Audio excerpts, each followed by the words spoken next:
매일성경 묵상 나눔입니다. 6월 4일 토요일입니다. 오늘 본문은 사무엘상 17장 24절에서 40절의 말씀을 묵상합니다. 본문을 읽습니다. 이스라엘 모든 사람이 그 사람을 보고 심히 두려워하여 그 앞에서 도망하며 이스라엘 사람들이 이르되 너희가 이 올라온 사람을 보았느냐?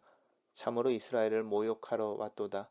그를 죽이는 사람은 왕이 많은 재물로 부하게 하고 그의 딸을 그에게 주고 그 아버지의 집을 이스라엘 중에서 세금을 면제하게 하시리이다.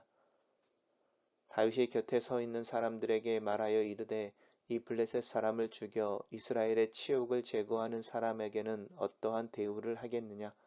이 할례받지 않은 블레셋 사람이 누구기에 살아계시는 하나님의 군대를 모욕하겠느냐? 백성이 전과 같이 말하여 이르되 그를 죽이는 사람에게는 이러이러하게 하시리라 하니라. 큰형 엘리압이 다윗이 사람들에게 하는 말을 들은지라 그가 다윗에게 노를 바라여 이르되 내가 어찌하여 이리로 내려왔느냐? 들에 있는 양들을 누구에게 맡겼느냐? 나는 내 교만과 내 마음의 완악함을 아노니 내가 전쟁을 구경하러 왔도다.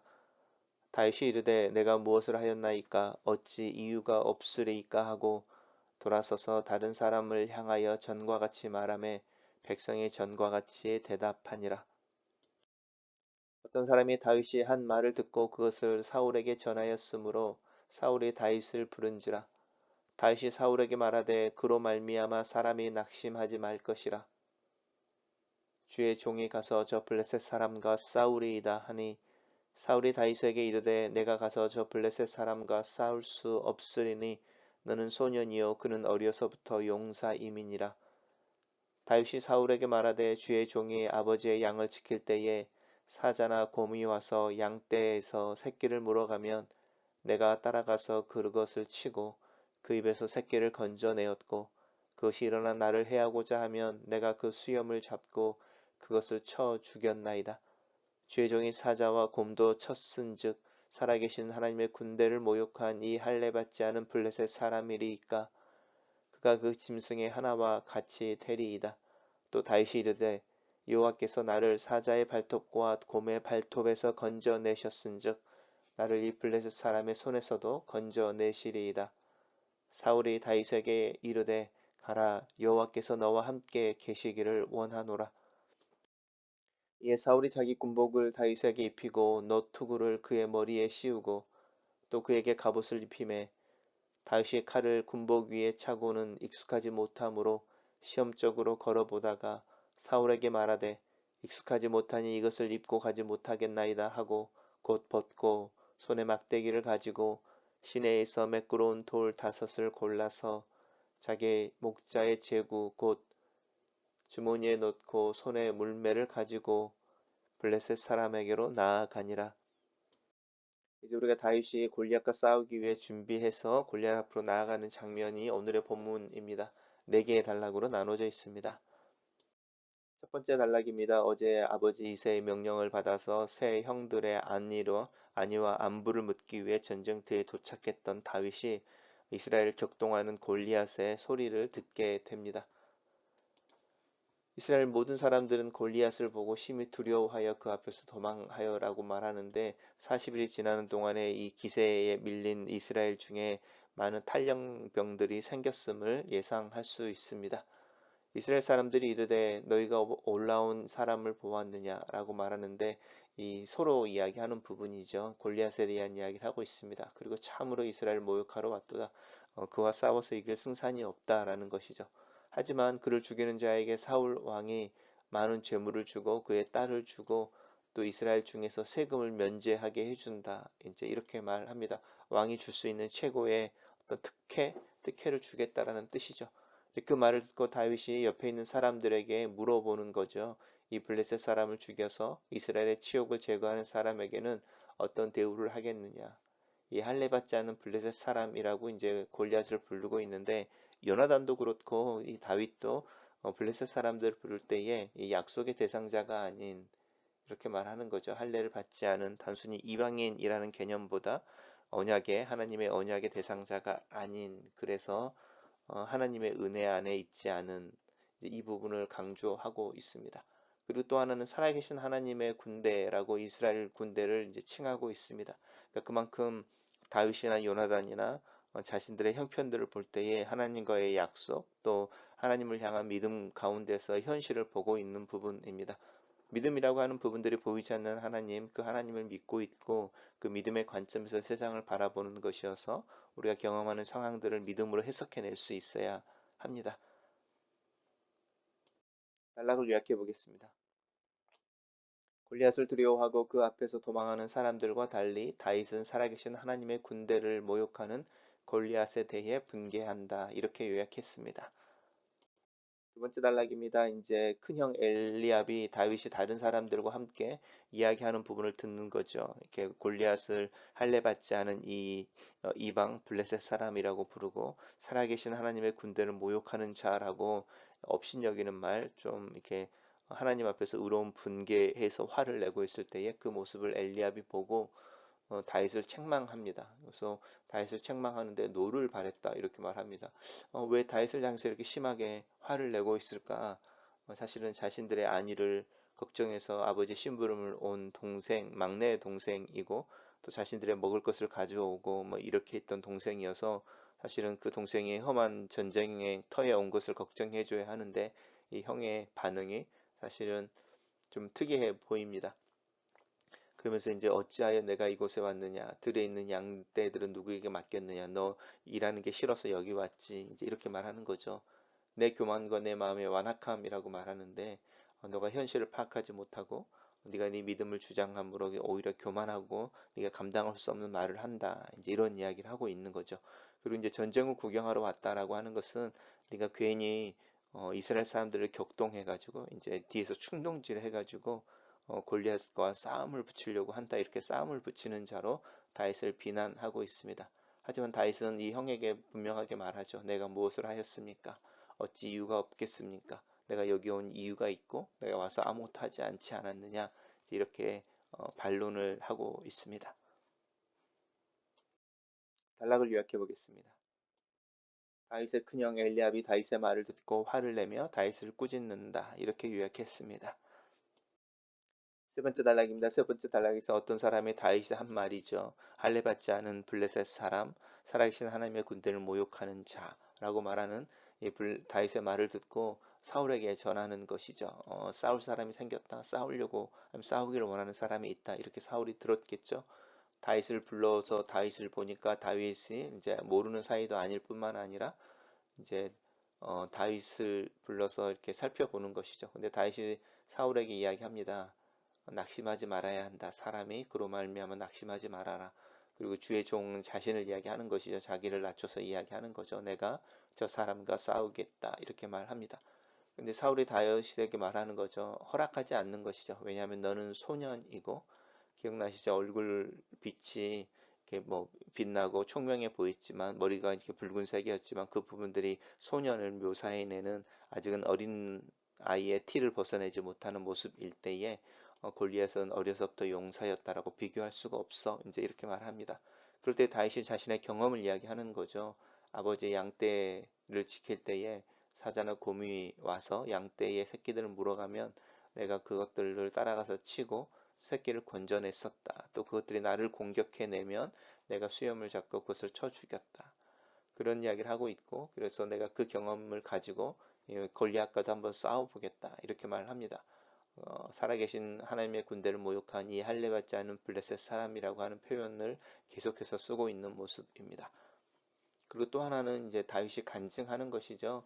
여호와께서 나를 그 사자의 발톱과 곰의 발톱에서 건져내셨은즉 이 블레셋 사람의 손에서도 건져낼 것입니다. 라고 하나님이 나의 도움이 되시고 나를 도와주시는 이야기를 하는 겁니다. 사실 이것이 사울이 왕이 되어졌을 때 하나님이 이야기하는 내용이었죠. 왕과 왕의 백성들이 하나님을 청종하고 하나님께 순종하면 하나님이 너희들과 함께 하셔서 이스라엘을 거룩하고 또 강력한 나라가 되게 하실 것입니다. 라고 하는 부분이었습니다. 그 이야기를 이 간증을 통해서 다윗이 다시 상기시켜 주고 있는데 사울은 다윗에게 이르기를 여호와께서 너와 함께 계시기를 원하노라 라고 말하면서 이 말을 듣더니 더 이상 다윗과 이야기하는 걸 섞지 않고 다윗이 원하는 대로 하도록 허락해 줍니다. 사울이 왜 이렇게 했고 또 이렇게 말할 때 사울의 마음이 어땠을지 한번 상상해 보면 좋겠습니다. 단락을 요약해 보겠습니다. 다윗은 사울에게 자신이 골리앗과 싸우겠다는 의사를 표현하고 자신의 양을 칠 때의 경험과 하나님의 도우심을 간증한다. 이렇게 요약했습니다. 마지막 단락에서는 이제 사울이 자기 군복을 다윗에게 입히는 것이죠. 노투구를 주고 그의 머리에 씌우고 갑옷을 그에게 입히고 칼을 군복에 차게 했다라고 하는 부분입니다. 이것은 이제 상징적인 부분이기도 한데요. 우리 그 전에 이제 그 블레셋 사람들과 싸우는 형편을 이야기할 때에 이스라엘 중에서 철기 무기를 가지고 있는 사람이 사실은 요나단과 사울밖에 없었다. 이제 이렇게 말하는 부분이 있었죠.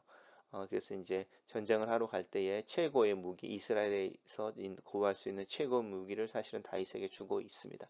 하지만 그것이 다윗에게 익숙하지 않은 것이죠. 그래서 시험적으로 트라이해보고 걸어보다가 다윗이 이야기하는 것이죠. 익숙하지 못한 것을 입고 가지 않겠습니다. 그리고 가장 편하고 간편한 모습으로 자기의 평상시의 모습입니다.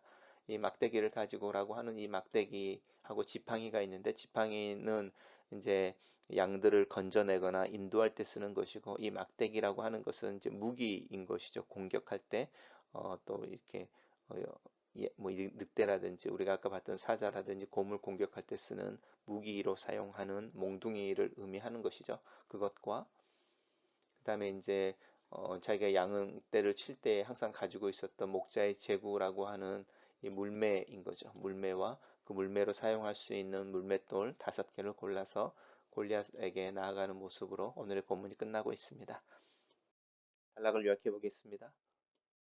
사울이 자신의 군비와 장비와 무기를 다윗에게 주나 다윗은 자기에게 자신에게 편한 복장과 물매와 돌 5개를 골라가지고 골리앗과 싸우러 나간다.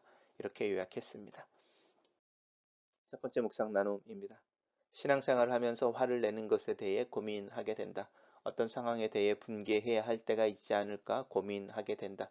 때로는 하나님을 향한 열정이 나를 삼킬지라도 분개하고 후련히 일어나야 할 때가 있다. 하지만 그 다음에 오는 대가와 결과가 두려워서 나는 침묵하곤 한다. 성전을 청소할 때 그리스도 예수의 화처럼 우상 숭배를 하는 동족들을 향한 비느하스의 분노처럼 때로는 하나님 앞에서 거룩하고 올바른 화를 낼 수 있어야 한다. 때에 맞고 상황에 맞으며 믿음에서 나오는 거룩하고 올바른 화가 무엇인지 나는 이런 화를 기꺼이 낼 줄 아는지. 두 번째 나눔입니다. 사무엘이 엘리압을 처음 보았을 때에 그의 외모를 보면서 사울의 뒤를 잇는 왕이 될 만한 제목이라고 생각했다. 그러나 골리앗 앞에 서 있는 엘리압의 모습은 왠지 하나님께서 그를 왕의 제목이 아니라고 여기셨는지를 알 수 있게 하는 것 같다. 자신의 완의를 격정하는 아버지와 그 아버지의 심부름을 온 막내 동생의 수고에 대해 전혀 감사하는 마음이 없다. 오히려 막내 다윗을 교만하고 완악하다고 책망한다. 골리앗의 공포 앞에서 자신이 받는 스트레스와 두려움을 애매한 동생에게 표현하고 있다. 상황에 맞는 말도 아니고 마음을 위로하거나 격려하는 말도 아니며 소망이나 희망의 말도 아니다. 내 말은 어떠한지, 내 가족들에게 내 말은 엘리압의 말투, 또 그 말의 내용과 같지 않은지. 세 번째 나눔입니다. 다윗과 사울의 대면은 항상 대조를 이룬다. 하나님의 영에 새로워진 마음의 다윗과 하나님의 영이 떠나 혼란스러운 사울의 마음이 만난다. 다윗은 사울에게 낙심하지 말라고 조언한다. 하나님께서 살아계신 하나님의 군대를 모욕한 골리앗을 가만히 놔두지 않으실 것이기 때문이다. 사울은 다윗에게 하나님이 너와 함께 계시기를 원한다 라고 축복한다. 이때 사울의 마음은 무엇이었을까? 진심이었을까? 아니면 정말 그런지 두고 보자 라는 마음이었을까? 하나님의 임재와 도우심에 대한 다윗의 간증을 들으면서 사울의 마음은 어떠했을까? 나는 다른 이들의 간증을 들을 때면 어떤 마음인가? 나에게는 다윗의 간증이 있는가? 네 번째 묵상 나눔입니다. 나는 하나님의 일에 대해 생각할 때 나에게 특별한 은사나 능력이 있어야만 그 어떤 일을 할 수 있다는 착각에 자주 빠지곤 한다. 내게 특별한 능력이 없다는 탄식과 내 주변에 탁월한 능력을 가진 이들이 없다는 불평을 할 때가 있다. 하지만 사울의 갑옷과 투구, 칼보다 다윗이 목동으로서 익숙했던 물매가 하나님께서 이용하시는 도구가 된다. 다른 이들의 성공 경험이나 다른 이들의 간증이 때로는 지도가 되지만 그 길을 걷는 이는 바로 나라는 사실을 기억하자. 그 길을 걷기 위해서 나에게 맞는, 나에게 익숙한 장비가 필요하다. 하나님께서는 이미 나에게 이 도구와 경험, 방법을 주셨다. 감사함으로 하나님께서 나에게 주신 것을 믿음으로 사용할 줄 알아야 한다. 자족과 순종이 어우러지는 영성을 위해 기도한다. 글로 쓰는 기도입니다. 하나님, 다윗의 믿음을 구합니다. 하나님 앞에서 하나님을 위해 화를 낼 줄 아는 분별력과 용기에 대해 생각해 봅니다. 살아계신 하나님의 군대를 모욕하는 골리앗을 향한 다윗의 분노를 생각합니다.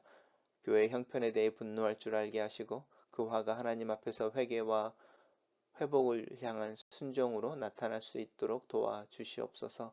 내 삶에서 경험되는 하나님의 일하심을 위해 기도합니다. 내게 편안한 익숙한 일상의 모습 속에서 하나님께 쓰임을 받을 수 있도록 나를 도와주시옵소서. 예수님 이름으로 기도합니다. 아멘.